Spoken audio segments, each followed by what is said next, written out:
Este martes se está desarrollando la cumbre, una cumbre más de la Comunidad de Estados Latinoamericanos y Caribeños, la CELAC, en Buenos Aires, encuentro al que acuden representantes de 33 países, donde se buscan mecanismos de integración regional. Sobre lo visto y escuchado hasta ahora, queremos platicar ya con Jorge Castañeda, ex canciller de México y colaborador de CNN. No te voy a preguntar si viste que, ¿cómo estás, Jorge? Pues el presidente Alberto Fernández habló de la Cumbre de las Américas. Ups, se equivocó. Pero una cosa que sí dijo que me parece muy importante es cuando reconoce que las democracias están en riesgo. Bueno, yo creo que ese es un elemento positivo, Gaby, en el sentido de que los acontecimientos recientes en Brasil, en Perú, en El Salvador, por solo mencionar esos tres, en efecto representan amenazas importantes para la democracia en América Latina. El problema es que podría haberse referido el presidente Fernández a Nicaragua, a Venezuela y a Cuba.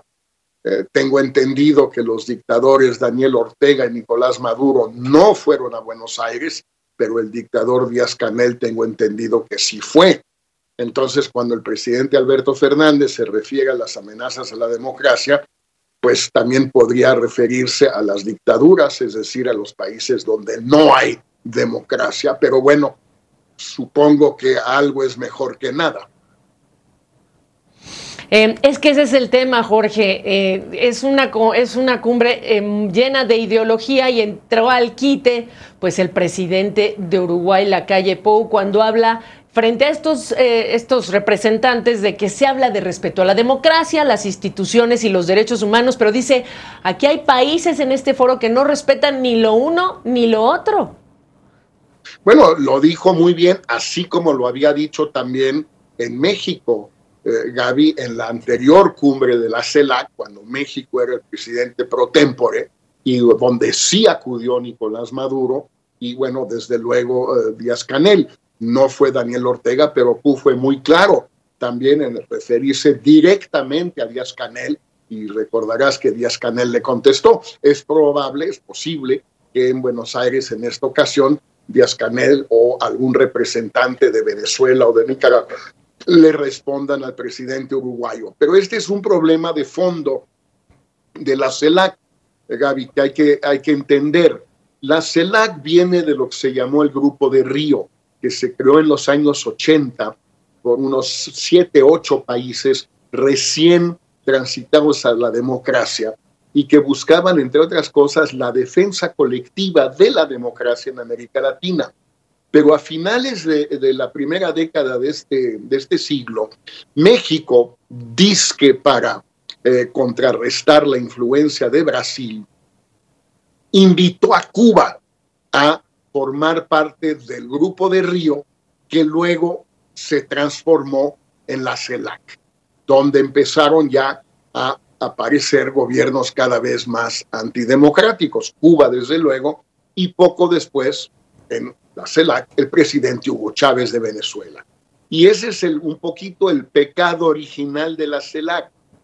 Además de excluir a Canadá y a Estados Unidos y ser únicamente latinoamericano, cosa que se vale si se quiere, nunca ha habido un criterio de que la membresía implica ser un país democrático donde hay elecciones, donde hay libertades, donde hay partidos, sindicatos, congreso, etcétera.